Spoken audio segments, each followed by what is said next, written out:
afternoon, and welcome to the third installment on this whirlwind tour of South Carolina and the world. We're gonna see how this goes. I hope it's useful, and hopefully, if I get through with what I need to say, we can have some time to discuss. Feel free to stop me and ask questions if you need to. So, last time we discussed the first of two world orders that Alfred McCoy proposed in his book To Govern the Globe, World Orders in Catastrophic Change. The Iberian World Order that emerged in the late 1400s and lasted through the Age of Revolutions around the turn of the 19th century, and the British World Order that replaced it about 1815 and lasted through the two world wars of the early 20th century. And we combined that framework of world orders with insights from Howard French's book, Born in Blackness, Africa, Africans, and the Making of the Modern World, 1471 to the Second World War. And at each step, we thought together about the place of South Carolina, and particularly of Black Carolinians in these larger processes. How people in this small place were both shaping and being shaped by these larger forces, especially with reference to the big questions that McCoy posits that each world order has to deal with, namely about human rights and the rule of law. So today what we're going to do is finish up with a discussion of the third and current world order in McCoy's framework, called the Washington World Order, or the American World Order, or if you've been listening to the news recently, especially since Russia's full-scale invasion of Ukraine 2 years ago, you may hear this referred to as the liberal world order or the rules-based international order. This is all the same thing. This is the system that began at the end of World War II. And it's the one we're all most intimately familiar with because it's the one that we've all been born into and grown up with. It's still a going concern. So in one sense, we don't need to spend as much time with it as we did the others. On the other hand, this is the situation that we've all been born into and grown up with, and it's still a going concern. So, in other words, we are so close to it, and we're so much a part of it, and it is so much a part of us, that we may not be able to clearly articulate its strengths and its weaknesses and the challenges and opportunities that currently face it, which seems pretty important if our whole goal here is to gain a kind of social historical perspective that is truly usable as we try to write the future. And it's especially important in relation to the discussion we had in our first session about history versus memory. These two seductive misunderstandings that Timothy Snyder called the politics of inevitability and the politics of eternity. Now, I'm not saying here that the eras of the founding of the United States or of the Civil War don't loom large in our national mythology.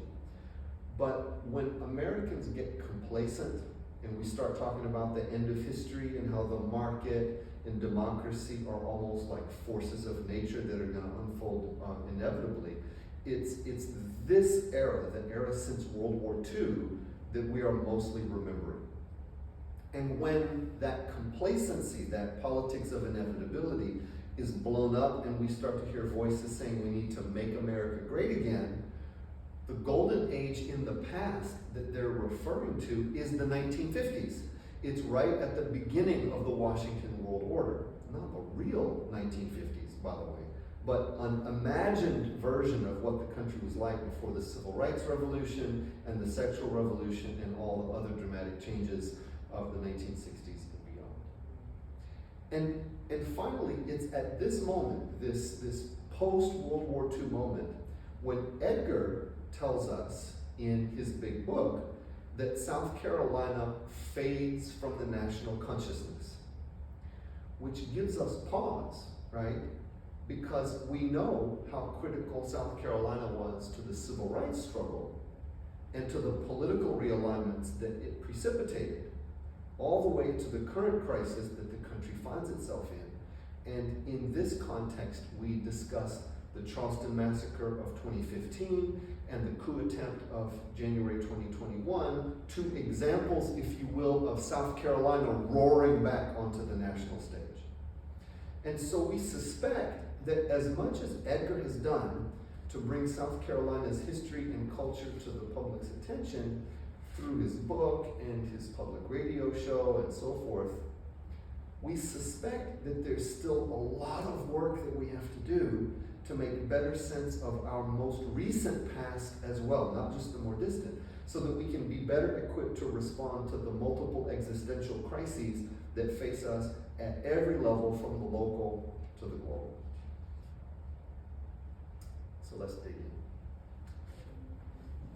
A Washington World Order emerged with the end of World War II, which, among other things, was an ideological struggle that made the concepts of racial hierarchy and empire virtually untenable. Even before the war was over, the United States and its allies were promising a post-war world in which everyone would live as equals in their own sovereign states. As early as 1941, in his For Freedom speech, Franklin Delano Roosevelt said, "Freedom means the supremacy of human rights everywhere." And in the Atlantic Charter, he and Winston Churchill, the British Prime Minister, said that the Allies would respect the right of all peoples to choose the form of government under which they will live. And in 1944, as the extent of the Nazis' genocidal campaigns in Eastern Europe became clearer, Roosevelt said, "The United Nations are fighting to make a world in which all persons, regardless of race, color, or creed, may live in peace, honor, and dignity." This new world order was formalized in a pair of conferences, one at Bretton Woods, New Hampshire in 1944, that created the World Bank and the International Monetary Fund for post-war economic reconstruction, and one in San Francisco in 1945, where the Charter of the United Nations was signed. Now, as you know, the wartime alliance between the United States and the Soviet Union quickly collapsed into the Cold War, which was exacerbated in 1949 with the end of the Chinese Civil War and the establishment of the People's Republic of China. So what we have that emerges here is alongside the liberal values that are at the heart of this Washington World Order is the drive to contain the communist bloc behind what Churchill called an iron curtain that stretched across Eurasia. Turns out it was not the united and peaceful world that FDR had promised, but a deeply divided one. And as McCoy puts it, in order to protect itself and to keep order among the countries on its side of the line, the US constructed a system with four main components. One was economic. The US doubled the size of its economy during World War II, while those of Europe and the Soviet Union and Japan were in rubble. So the US committed itself to a massive foreign aid program that you famously remember, that included the Marshall Plan to rebuild Europe, and billions of dollars going to other countries to promote reconstruction and development. McCoy doesn't dwell on this point, but I think this is the place to mention that during and after World War II, the New Deal conception of government, the idea that the role of the federal government and of the state governments wasn't just to protect the wealth of the wealthy, but to promote equality of opportunity for all by building infrastructure, promoting education, providing a basic social safety net, and regulating business. This conception that came from the New Deal during and after World War II, it was broadened and institutionalized and became accepted not just by the Democratic Party of FDR and his successor Harry Truman, but then also by the Republican Party under President Eisenhower. This was called the New Deal Consensus. And to a certain extent, you can think of the US commitment to foreign aid and development after World War II as an extension of the principles of the New Deal to embrace the whole world. The second component of the US system was military.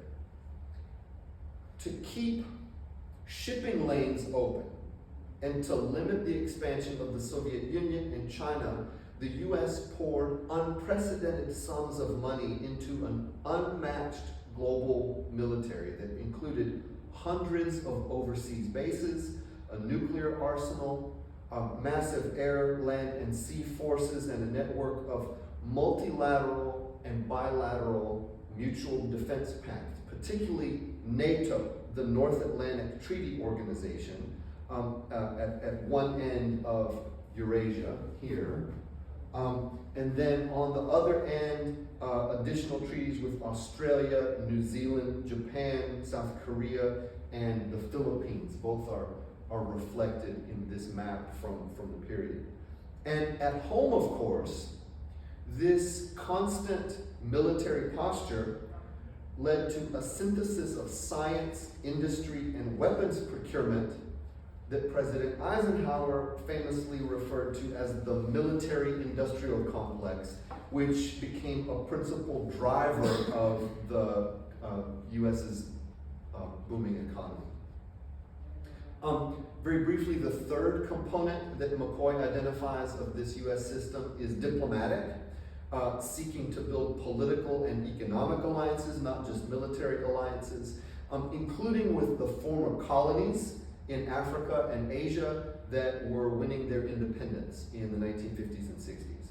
And on the flip side of building alliances through diplomacy and foreign aid and trade and investment was the fourth component that McCoy discusses, covert operations.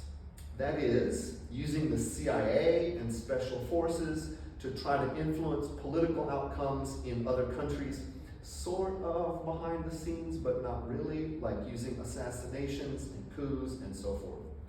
Of course, this last part is a very clear violation of the principle of national sovereignty that supposedly lay at the heart of the Washington World Order, and the US ended up supporting regimes that did everything but support democracy and human rights, and deposing regimes that did much better. But leaders justified it in the context of the Cold War. To finish this introduction to the Washington World Order, let's talk about energy. Just as the Iberian and the British world orders had their distinct energy sources, right? In the form of wind and coerced muscle power and coal-fired steam power, respectively, we know what the energetic basis of the Washington World Order was and is. Oil and natural gas, which are even more potent sources of power than coal. And we also know at this point that this has had dramatic and far-reaching and often quite contradictory consequences that we can't even begin to discuss properly in such a short lecture. But just to give you an indication, oil production is one of the major factors that has enabled a surge in global food production and a dramatic reduction in extreme poverty since World War II, even as the human population has almost tripled. To mention just two examples of how this affected us directly in South Carolina, in addition to the automobile, of course, don't forget another application of the internal combustion engine, the mechanical cotton picker, which was first introduced commercially in Mississippi, actually, right at the end of the war in 1944, which in fact is right where Howard French ends his book, Born in Blackness. This is a mechanical cotton picker in Mississippi. As much as the cotton gin led to an explosion in demand for enslaved black laborers across the Deep South more than a century before, a demand that continued after emancipation and led to the emergence of sharecropping as a modified form of exploitation. The mechanical cotton picker suddenly made much of that black labor superfluous. This is a sea change that helps fuel the continued migration of African Americans out of rural areas and out of the South altogether during and after the World Wars. And in important ways, it muted white responses to the civil rights movement. In other words, white elites who were less desperate to maintain their control over a low-cost black labor force were not as upset to see black people leave for New York and Chicago and Washington. And they didn't even oppose civil rights as violently as they might have because they were finding alternative ways to make money. We'll come back to that a little bit later. And this brings me to another post-war technological development that had far-reaching consequences, and that is commercial and residential air conditioning. On the one hand, it made possible an explosion of more high-tech manufacturing, including defense industries like the Savannah River nuclear site, which requires climate-controlled facilities. And on the other hand, air conditioning is one of the requirements for the massive tourism and retirement industries that took off in South Carolina in the 1950s and 1960s, starting with Sea Pines Resort on Hilton Head Island in 1956, that completely upended the economy, the demographics, the politics, and the ecology of South Carolina's coast in particular, but really the whole state.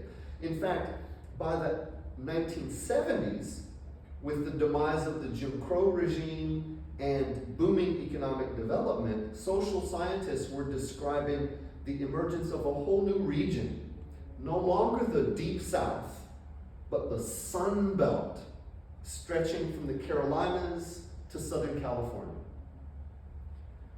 You could even say that this was the second time that South Carolina's social and political and economic model had sort of won a region. The Deep South with cotton was the first time, and the Sun Belt was the second time. So even as this transformation is taking place, scientists, policymakers, and the general public started to come to terms with the consequences of what had made it all possible, that is, burning so much coal and oil and natural gas over the previous 200 years that the world's natural systems now seem to be at a breaking point. In the early 21st century, we see this in South Carolina in every direction in the form of more erratic weather patterns, degradation of water quality, an increase in devastating flooding events, the beginning of sea level rise that ironically threatens the epicenters of the state's tourism and retirement industries most severely. Now, in addition to the fundamental contradiction at the level of energy, right, the enormous productivity and material abundance that hydrocarbons represent, and you know, the problem of us cooking ourselves to death, there is another fundamental contradiction in the American world order that we are all very well familiar with. And in confronting this one, black South Carolinians continue to be front and center. To illustrate this, let me just quote briefly from McCoy. He says, in fulfilling its commitment to human rights, the United States would face some exceptional challenges. Unlike earlier imperial powers, it was, after all, a former colony with a long history of slavery and a succeeding system of racial segregation that would compromise its commitment to those principles at home. As its global power grew during these post-war decades, Washington would cultivate anti-communist allies among authoritarian leaders in Asia, Africa, and Latin America, tacitly endorsing torture and repression in their lands. Even as the U.S. practiced racial segregation at home and backed ruthless dictators abroad, civil society groups worldwide would continue to fight for human rights, just as African Americans would struggle for their civil rights at home, making this universal principle a defining attribute of Washington's world order, almost in spite of itself. Right, so we see this contradiction between the very high ideals of human rights and democracy that the United States espoused for the whole world, and the various serious shortcomings in both in foreign policy and support for dictators and so forth, but particularly for our discussion here, the maintenance of Jim Crow within the United States. So what McCoy is articulating here is that these twin principles or themes that each world order has dealt with, the question of human rights and the question of international law, it turns out that after World War II, it becomes increasingly clear, as if it wasn't clear enough before, that these require a certain amount of internal and external consistency, right? If you don't practice democracy and civil rights and the rule of law at home with your own citizens, then it is increasingly hard to convincingly uphold democracy and equality and the rule of law around the world, and vice versa. But McCoy is not just saying this, in the early 20th century as a scholar looking back. Plenty of people in this country and around the world perceived this contradiction clearly enough at the time. And perhaps nobody better than African Americans. Here are two examples of how black people in the United States saw clearly this close connection between the domestic and international situations, the gap between the U.S.'s professed ideals and its practice. In 1944, the University of North Carolina Press published What the Negro Wants, a book of essays by African American intellectuals and activists that called for an end to discrimination and segregation at home and connected these demands to the aims of the war. Charles Wesley, who was a historian and university administrator, said in his essay that the continued oppression of African Americans threatened the future stability of the United States itself, and that their struggle was intimately connected to those of colonized people overseas. Here's just a piece of his essay, short paragraph. He says, "The Negro wants not only to win the war, but also to win the peace. He wants the peace to be free of race and color restrictions, of imperialism and exploitation, and inclusive of the participation of minorities all over the world in their own governments. When it is said that we are fighting for freedom, the Negro asks, whose freedom? Is it the freedom of a peace to exploit, suppress, exclude, debase, and restrict colored peoples in India, China, Africa, Malaya in the usual ways? Will Great Britain and the United States specifically omit from the four freedoms their minorities and subject peoples? The Negro does not want such a peace."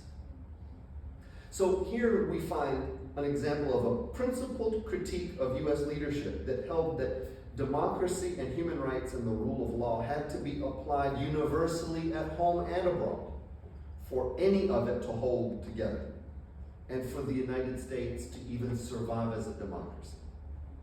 And next to it is a striking visual representation of the same idea. It's a poster from 1943, I believe, that equates the Jim Crow regime at home with the Nazi regime in Europe. And you can see, if you look carefully, that in the Nazi officer's monocle is reflected the image of a lynching.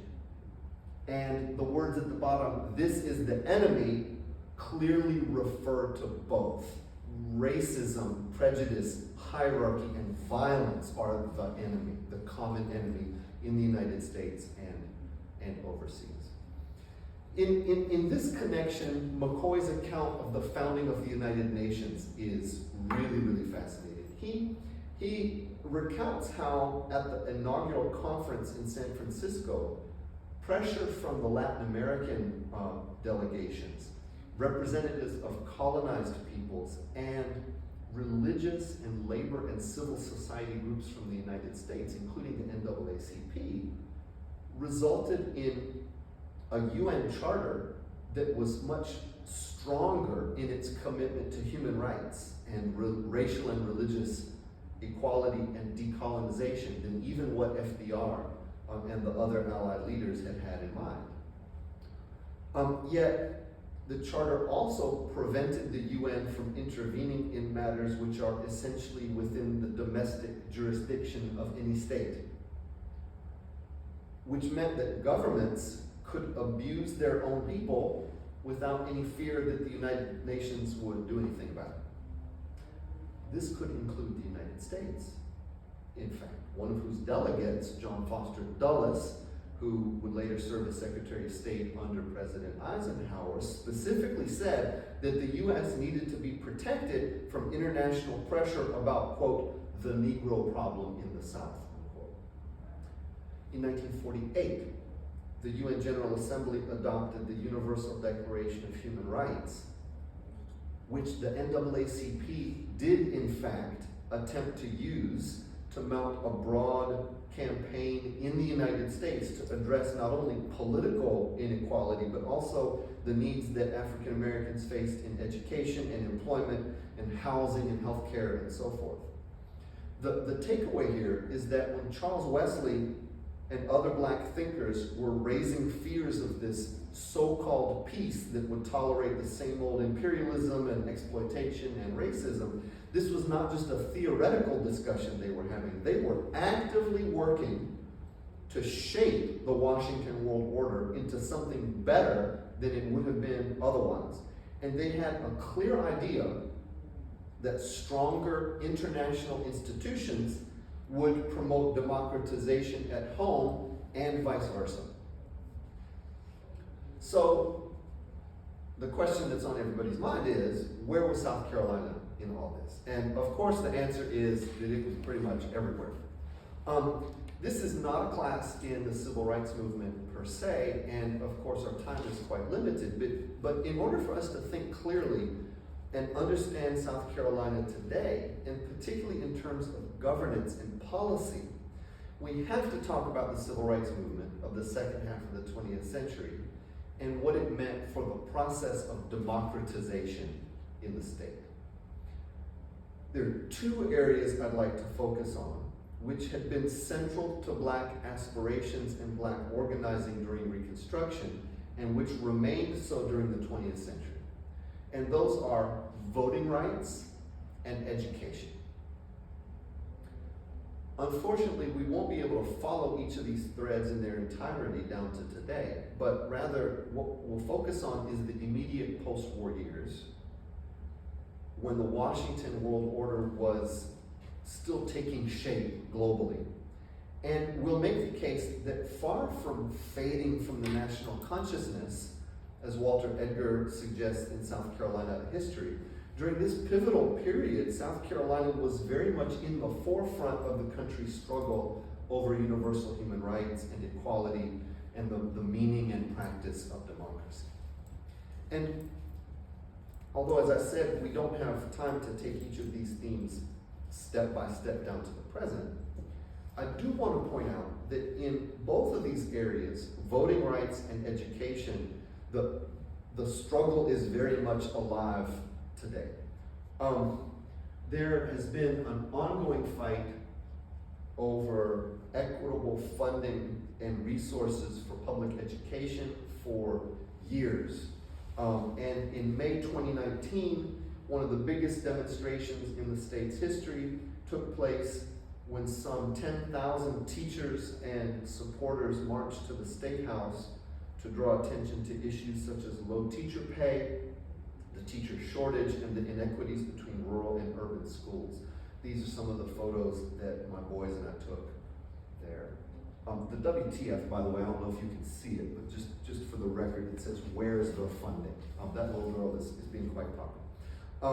From your research in the course already, I mean, you recall that these items continue to be on the docket for the governor and the General Assembly, like right now. And in the area of voting rights, just a few months ago in October 2023, the U.S. Supreme Court heard an appeal in a major case brought by the South Carolina Conference of the NAACP, in which a lower court agreed with the plaintiff that the South Carolina General Assembly had moved more than 30,000 black residents in Charleston out of the 1st Congressional District in order to make that district safe for Republican candidates. Now, the General Assembly argued that it wasn't a racial gerrymander, which is illegal, but only a partisan gerrymander, which for some reason is not. But the plaintiffs claimed that in South Carolina, race and party have become virtually synonymous with each other since the 1970s. Or, to be more blunt about it, everybody knows that one of the major parties in South Carolina is a biracial coalition, and the other is almost exclusively white. This is part of the argument that a group of historians made in an amicus curiae, or friend of the court briefing, in this case, that I was privileged to sign. This is just a bit of it. My point here is that while we're going to talk right now mostly about the 1940s and 1950s, in very important ways these issues are still with us, and these are excellent examples of how, when we're considering important policy issues before us today, it's essential that we do so with enough historical depth to really be able to understand what's going on, right? So let's start with voting rights. During and after World War II, black South Carolinians organized a major voting rights campaign that focused on registering voters and also opening up the machinery of the Democratic Party, especially the whites-only primary election in what was essentially a one-party state. That was the only election that mattered. In 1944, the U.S. Supreme Court struck down the white primary in Texas, and seeing the handwriting on the wall, Governor Olin Johnston called the South Carolina General Assembly into special session to try and save this state's white primary. And in response, the state NAACP called a convention to organize an alternative party called the Progressive Democratic Party. And in his remarks to the convention, Reverend James Hinton, the president of the South Carolina NAACP, demonstrated that black people here were very well aware of the global dimensions of their struggle. Here's just a piece of what he said. Black boys are dying on the battlefields, and these South Carolina demagogues meet in extra sessions to further disfranchise what we're fighting for. Black South Carolinians were turned away from the polls in 1944 and again in 1946 using the same old tactics, including intimidation by police and withholding ballots from voters. In 1947, in a class action suit brought in federal court, a white South Carolina judge struck down South Carolina's white primary, saying, quote, "It is time for South Carolina to rejoin the Union and adopt the American way of conducting elections." And during the next primary election in 1948, some 35,000 black South Carolinians turned out to vote. Some of them are pictured here at a polling place in Columbia, and I gotta say, never have you seen a happier or more confident group of people waiting in line outside in Columbia in August. Look at the smiles. Another indicator of the strength of this political mobilization was the growth of the NAACP. Under the direction of Eugene Montgomery, the first executive secretary of the state conference, whose youngest son happens to be my dear Baha'i friend who's visiting South Carolina, and I'm going to see him this weekend for the first time in years. Eugene Montgomery traveled the state back and forth, and the number of branches increased from 49 in 1946 to 84 in 1951. It's hard to imagine that there are even 84 towns in South Carolina. It's a very small state, right? Membership in the NAACP reached a new peak of 14,000 in 1948. And in fact, that number doesn't indicate how big the movement actually was, because thousands of rural sharecroppers and tenant farmers who were the most vulnerable to reprisals, they participated in the NAACP without ever putting their name on a roll book. Now, in the context of this wartime rhetoric about democracy and human rights, anti-black violence, which of course was hardly new, stood out as particularly egregious. And one example that relates to the South Carolina voting rights campaign, as well as to the question of the state's place in the national consciousness in these years, is the blinding of Isaac Woodard, a black veteran in uniform in February 1946. Woodard, who was 26, I believe, had just been discharged from the U.S. Army at Camp Gordon in Augusta, and he was on his way home to Winnsboro, South Carolina, when he was ejected from a bus in Batesburg near Columbia and beaten so badly by local police that he permanently lost his sight. This is an image of Woodard with his mother, who is reading to him the first national story about him in the Daily Worker, which was a socialist paper in Chicago. For months, the state did just nothing to investigate. But the National Secretary of the NAACP met with President Truman about it, and President Truman personally directed the Attorney General to open an investigation. And the Justice Department very quickly brought a case against the local police chief in U.S. District Court. However, it was a farce. The U.S. Attorney didn't do his job, and the local all-white jury took about 30 minutes only to clear the police chief of all charges. It was a real embarrassment for the Truman administration.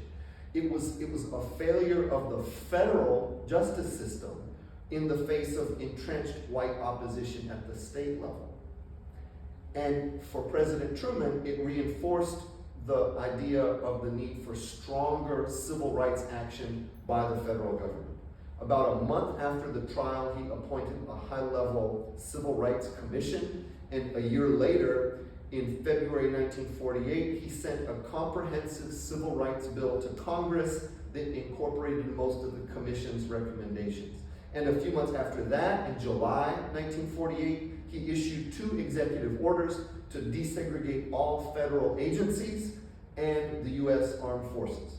Now, note the timing here. How South Carolina events shaped national ones and vice versa. This is all happening at exactly the same time as the voting rights campaign by the South Carolina NAACP and the Progressive Democratic Party. The national attention on the Woodard case, the famous radio broadcaster Orson Welles really led the charge on his show for investigating the case. The folk singer Woody Guthrie wrote a song about it, and when he performed the song at a fundraising concert for Woodard in New York, he said he got the longest ovation of his career. The national attention encouraged and spurred on the South Carolina voting rights campaign. And it also embarrassed white leaders in the state just enough to start to change their tune. For example, when Willie Earl, a young black man, was removed from a jail and brutally lynched in Pickens County in February 1947, the new governor, another veteran named J. Strom Thurmond, ordered a thorough investigation and full cooperation with the FBI. This time a state trial took place, and it was serious. but the local jury still wouldn't convict. And the fact that even a respectable response by the state government couldn't secure a fair verdict underscored the need for even more action at the federal level. So all of these factors, the energetic Black voting rights campaign in South Carolina, the Woodard and Earl cases, and the national attention that they drew to anti-Black violence in South Carolina, the Truman administration's increasing support for civil rights enforcement at the federal level, all of these had direct effects on the presidential election in 1948, and ultimately on the major partisan political realignment that took place in South Carolina and other southern states in the second half of the 20th century. So at the Democratic National Convention in July 1948, conservative Southerners who were upset about the National Party's growing embrace of civil rights staged a walkout. They met separately and formed a protest party called the States' Rights Democratic Party, or the Dixiecrats. And they nominated Governor Strom Thurmond of South Carolina as their presidential candidate. The Dixiecrats' goal was to deny either major party candidate enough electoral votes and throw the election into the U.S. House of Representatives, where they wanted to hold things up long enough that they could force either the Republicans or the regular Democrats to drop their civil rights plank. Thurmond got the electoral votes of South Carolina and 3 other Deep South states, but Truman seems to have made up for the loss of white support in the South with just enough Black votes to win 2 key northern states, and with them to win the presidency. The Dixiecrat Party didn't last past 1948, but its effects did. In the 1950s and 1960s, many former Dixiecrats in South Carolina joined the new Republican Party clubs that were emerging in the growing metropolitan areas around Charleston and Columbia and Greenville, Spartanburg, and Anderson in the upstate. And they were led, of course, by Strom Thurmond himself, who went on to be a staunch supporter both of the Washington World Order and of the Jim Crow regime in the U.S. Senate. In 1964, Thurmond formally switched parties and supported the reactionary Republican candidate for president, Senator Barry Goldwater of Arizona, against President Johnson. In the 1968 presidential election, he campaigned energetically for Richard Nixon, with the understanding that if elected, Nixon would slow down the federal government's enforcement of school desegregation. To sum up, from 1948 on, Thurmond became this pivotal figure in the emergence of a new Republican Party coalition, both in South Carolina and nationally, that united unrepentant white supremacists, anti-communists, and business interests. And by his example and his rhetoric, he effectively gave conservative whites and opponents of civil rights in his home state permission to change parties. And directly and indirectly, just back to these folks again, this was because of these Black South Carolinians insisting on their citizenship rights and insisting that the federal government do its job to protect those rights at precisely the moment when that federal government was laying the foundations of a world order that was ostensibly based on equality and democracy and the rule of law. So South Carolina is there in national and international politics at the very heart of the matter.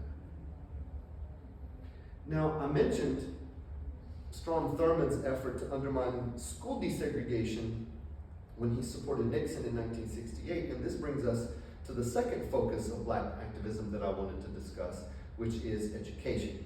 Of course, Black South Carolinians' commitment to equal public education goes back at least to Reconstruction. And I mentioned that last time we spoke briefly about the fact that improvements to education were an early and constant focus of the state's NAACP from 1917.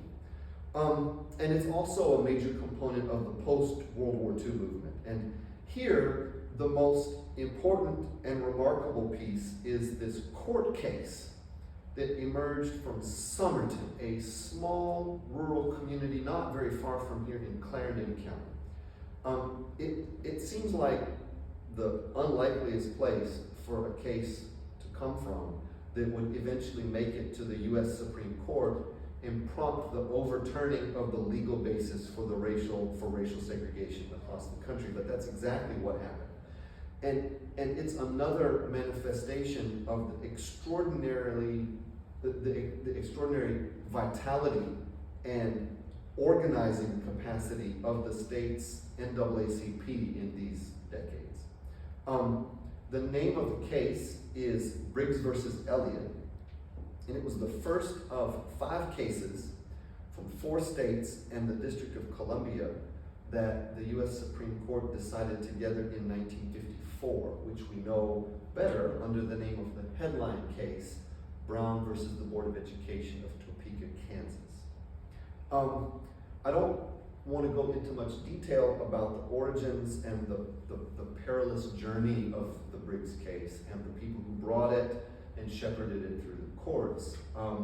This is the focus of one of your readings that we're going to discuss in the next class. It's a chapter from Struggling to Learn, An Intimate History of School Desegregation in South Carolina, a recent book by another friend and distinguished colleague, June Manning Thomas.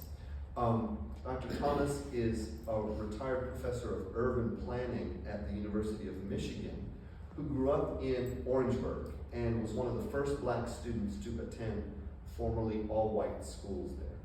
And I think Thomas does an excellent job describing the kind of community solidarity and political education that had to be built in Somerton in order to mount and sustain this legal challenge in the face of often violent white reaction.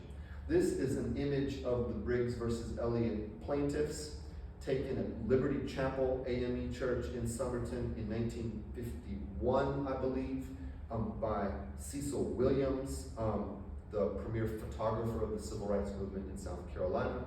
And among the things that I appreciate about this image is the clear sense that you get that this is a community affair, not just the action of one individual. Dr. Thomas also describes another kind of white reaction. This one led by Governor James F. Burns in the General Assembly that I want to call your attention to and place in this global context that we're discussing. This is the so-called equalization campaign, which aimed to counter the legal challenges to separate but equal in the state schools through a massive spending program to replace antiquated 1- and 2-room schoolhouses with new state-of-the-art facilities, mostly for black children, as reflected here in this map of the various construction projects across the state. And I think maybe even more dramatically than Strom Thurmond's career, the career of James F. Burns highlights these glaring contradictions between the high aspirations of the Washington World Order and the commitment to Jim Crow at home. Burns was one of the most important politicians of his day, spanning the New Deal in World War II and the formative years of the Cold War. If you're not familiar with him, I'll just tell you a little bit. He was one of FDR's most important allies in Congress during the New Deal. In fact, it was Burns who pushed through the funding for the massive Santee Cooper hydroelectric project that brought electricity to much of coastal South Carolina. And this is strangely ironic, right? Because as you see in the reading in Thomas's chapter, it's the lake that indirectly leads to the Briggs versus Elliott case. We can discuss that day after tomorrow. In 1941, FDR appointed Burns to the US Supreme Court. But then once the country joined World War II, he moved him over to the head of the Office of War Mobilization, which managed industrial production and was understood to be key to creating full employment that finally ended the Great Depression. Burns became so important in wartime planning that people started to call him the assistant president. When FDR died and Harry Truman became president, Truman appointed Burns to be Secretary of State. And this is at a critical moment, right? He advised Truman about the dropping the atomic bombs on Japan. He helped stop Soviet expansion into Iran. He laid the foundation for American economic reconstruction of Europe. In other words, Burns was this South Carolina guy who was one of the early architects of the Washington World Order. Yet, when he returned to South Carolina and ran for governor on promises to modernize the state and expand opportunity for its people, the most urgent and important application he could find for his amazing skills and experience was a spending campaign meant to keep school children segregated at all costs. He said that the end of segregation would mean, quote, the end of civilization in the South as we know it. And if the school construction program didn't work and the federal government ended up imposing integration, white South Carolinians would rather abandon the public schools altogether. So, from a New Dealer and a war planner who was used to wielding the power of the federal government to do big things, from a Supreme Court justice whose job was to uphold the law, from the country's chief diplomat helping to build a new world order of equality and the rule of law, Burns came home to uphold hierarchy and separation and defiance of the law. Burns's rhetoric and his policy set the tone for widespread opposition to the Brown decision once it was announced in 1954. This took official form in actions by the General Assembly and subsequent governors to investigate faculty and staff at the state's black colleges for alleged communist ties, to make it illegal for state employees to be members of the NAACP. And also this took the form of informal action by the White Citizens Councils. This was a new organization that leveraged popular anti-communism and evangelicalism to target any individual or group that didn't uphold Jim Crow, including especially the leaders of the state conference of the NAACP. It wasn't the legislature that got them, it was the citizens councils. This is an image of 21 teachers at the Ellery Training School between Somerton and Orangeburg, who were fired in 1956 all at once for refusing to denounce the NAACP. You'll see this come up in the second reading as well, Stephen Preskill's 2008 article on the developmental leadership of Septima Clark. Septima Poinsett Clark was a teacher in Charleston County and a longtime NAACP activist who also worked with Highlander Folk School in Tennessee, which was a labor and civil rights training school. And because of these associations, she was fired by her district, and very importantly, I might add, she lost her state pension. Clark was immediately hired by Highlander in Tennessee as director of workshops, and in this capacity, she developed the citizenship schools, which were a form of grassroots political education that had a profound effect on the broader civil rights movement around the country. But in the short term, the point is that these tactics by the citizens' councils and the state government severely damaged the NAACP across South Carolina. Now, we're already running out of time, which I expected, and the point here wasn't to present anything like a complete picture of the civil rights movement in South Carolina and all the dramatic changes that came with it. But I do want to mention a few things. The desegregation of universities and most public accommodations in the state in the mid-1960s, which white leaders, including Governor Fritz Hollings and his successors, calculated needed to be relatively peaceful in order to not scare away economic investment. Statewide desegregation of the public schools in 1971 and the emergence of the white private school movement.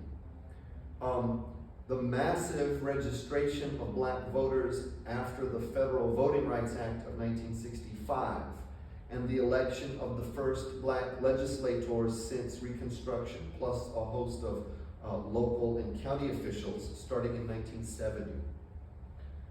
The reorientation of political power in the state from the old rural elites to the new metropolitan elites, increasingly aligned with the business-friendly Republican Party. Reforms to the state constitution in the 1970s that reapportioned the legislature on the basis of population, according to the principle of one man, one vote, and restored local government to counties that had been taken away in the 1895 Constitution. And as I already mentioned, the continuing struggles over unequal education funding and facilities that disproportionately affect poorer, blacker, and more rural parts of the state.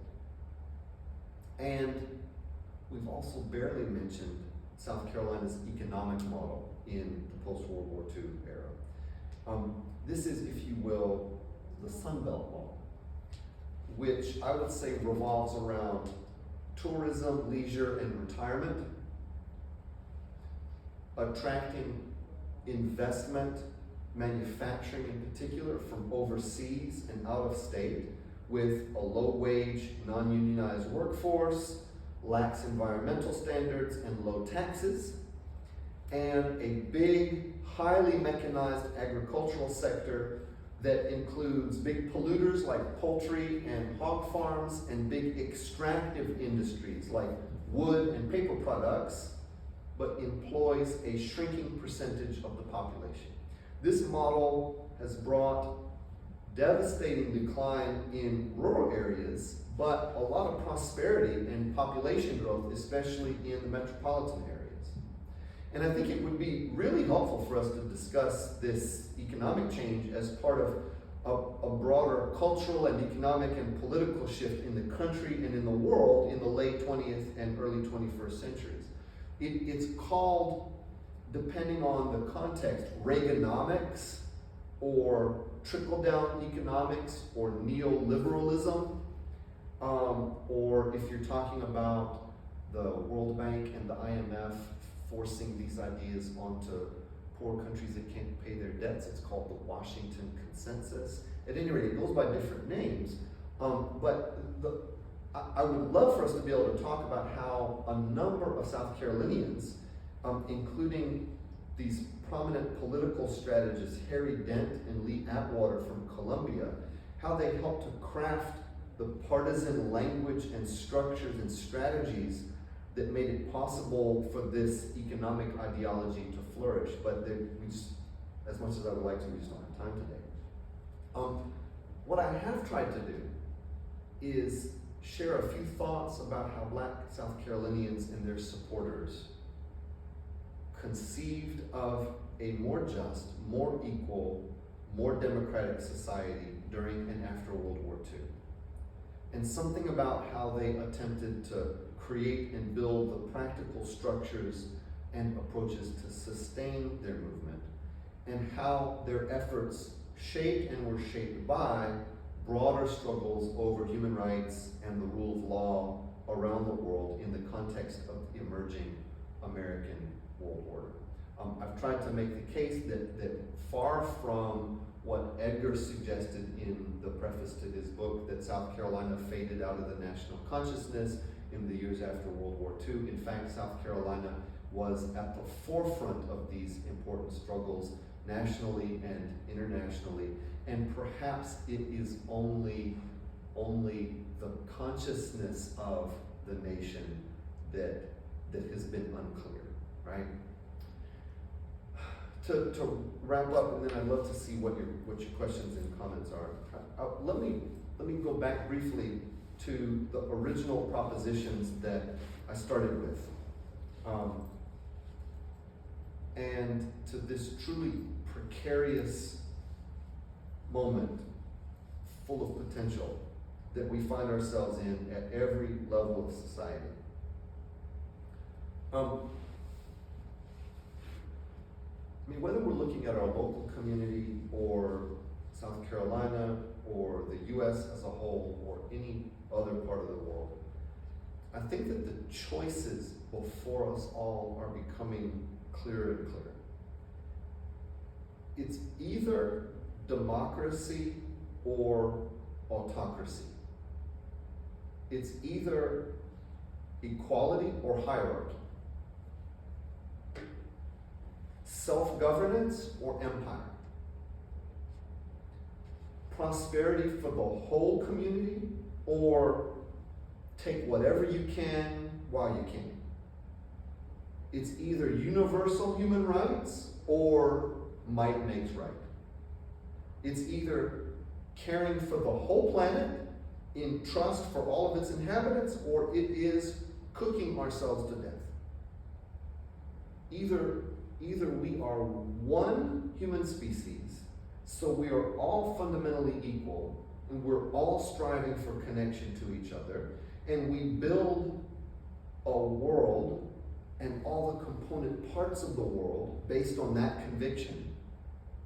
Or some of us are inherently better than others, and it's a zombie apocalypse all the way, everywhere, forever.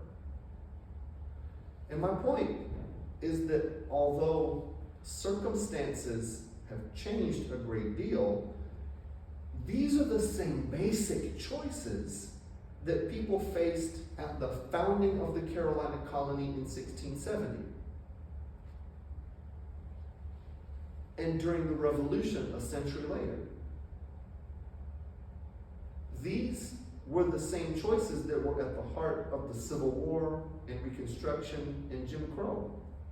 And these are the same choices as during the Civil Rights Movement.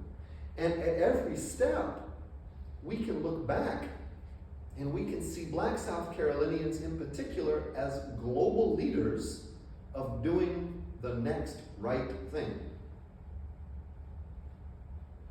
Now, does this mean I'm saying it's up to South Carolina to save the world? Does this mean that I'm saying that in order to save the world, we have to save South Carolina? I mean, not exactly. But I think I am saying that all of the parts are connected to each other. And that at this point, the only way for any of us to get saved is for all of us to get saved together. And I do think that there are some important pieces of this big global puzzle that we hold in South Carolina, and we need to be sure to stand up and make our contribution again. So what do y'all think? What are your questions? What are your comments? Talk to me. As for voting rights, that peaks to me because I didn't vote this season. Yeah, I didn't even know we were going to vote. It just popped up. Somebody just sent me a message. You going to vote? Make sure you're at the polls. Are we voting? What day is it? Yeah, it don't even seem like it's that type of season because like the disconnect between the government and the average person. You would not believe how much turmoil. Oh, it's how real. much I was smoked up stressing about just what the world would look like, or our government would look like. And it's a common occurrence to me just to see today how much they lie and smoke screen us to death. So it occurred to me, like, does my vote really matter right now? There are seemingly no lessons of two evils. They're both two evils. And it's like, it just made me feel, kind of like what they were going through. It just felt like that was just a barrier in front of me actually getting out there into the polls, thinking that the perception of what I have on these people actually stop my vote from mattering. And it does matter. But that's just the history. It's a live and learn situation. But thinking about it and talking about it, it makes it more clearer into why I do what I do. Yeah. Why I think on that subject. Yeah, and let me be the first to say that, like, for anybody who is like a young person these days who's like, oh, to heck with all of it, Yeah. does my one contribution make a difference? Like, I totally get that. And I get feeling, hopeless or despair, or feeling confused, or feeling like, oh, well, you can't trust anybody, or, and what we read about at the very beginning of the semester, the idea of like the disconnect between state government and the people that it's supposed to serve. I mean, that's real, right? That's real, and all kinds of people feel it in different ways, based on demographics, and based on education, and based on your job, and based on where you live. Like, it may show up a little bit differently for different ones of us, but it's a widespread phenomenon, right? And I'm not standing up here with some kind of magic bullet like, ooh, bam, this is the answer to how we fix this, right? And like, let's today revitalize democracy and human rights in South Carolina, right? No, I don't think it's quite that simple. What did these people do in the period that we're considering here? Like, okay, so on the one hand, they're like striving for the vote. They're working very hard to be able to have the vote, to be able to choose elected officials and to run for office and so forth. And they were using the court system, right? And, as we'll see particularly when we're talking about Septima Clark next time, and setting up her own grassroots education system so that Black rural people in her community could go and take the literacy test to get registered to vote, right? So also like creating alternative systems when the system you want does not exist, or the system that you want to be a part of is not giving you the time of day. Well, then you like, what are you creating, right, that's going to be able to grow up and maybe take its place, right? So I think there are a number of ways to think about it, right? And I would not be one to say in 2024 that like voting is like the only thing or the most important thing that we do. There's a number of things that people need to do, right? So voting is one thing, but voting conscientiously is even more important, right? Studying and figuring out who is who and what is what. What are the issues? Like, I wouldn't send everybody into the polls to just like randomly vote. What good is that going to do, right? Know what you're doing, okay? Being aware of issues, being aware of these policy questions and who is who. Voting, yes, and showing up to the school board meeting, showing up to the city council meeting. If you can't show up to the city council meeting, make sure you're on the city council email list so that you can at least see what was on the agenda, right? So that there's something serious that you need to know about, then you know, right? There's so many ways that we can be, if it's not these formal political arenas, then am I showing up for my immediate neighbors, right? Do I know the people that live next door to me, right? What do people need in my neighborhood? Maybe it's mentoring children. Maybe it's growing a community garden. Maybe, I don't want to sound all la-ti-da, right? But like there's something that everybody can do, right? At the level of policy and like formal politics, but also just like in the trenches, just being with people to make a community somewhat better, right? You've got to also hold on to something that's very tangible, right? Something that's immediate that you can love and put your heart into. Sometimes you can't, put your heart into voting. I wouldn't say that necessarily. But man, I can put my heart into teaching these children how to grow plants and feed themselves, right? That's something that like I can do with confidence, and I know that I'm changing the world for these little kids, right? So anyway, I don't know if that's exactly your question, but that's what you made me think of. That's kind of the answer I was going for. The disconnect is real, and I think we have to attack that from a number of directions at once, right? And everybody just needs to find their places where they're best suited to act. Sorry, I don't know what time it is. Is there? 3:26, so technically I should let y'all go, but if somebody else wants to say something, you can stay for a minute. This was so much fun. Thank you for indulging me. Somehow or another, I wrote 60 pages of this lecture, which is about a draft of a book chapter. So y'all kind of helped me back into a project that, I didn't pick, but I think something is churning. I think something is happening, and y'all sort of allowing me to test out some ideas on your brains and on your hearts and sort of hear back from you. It's a very, very valuable experience as a scholar, trying to, just because it's rattling around in my head doesn't mean that it makes any sense at all. It's in interacting with other people that, trying it out, that it can kind of crystallize. So I just want to tell you how much I appreciate this sort of ramshackle 3 periods of putting all this together. I think it was useful to me. I hope it was to y'all too. All right.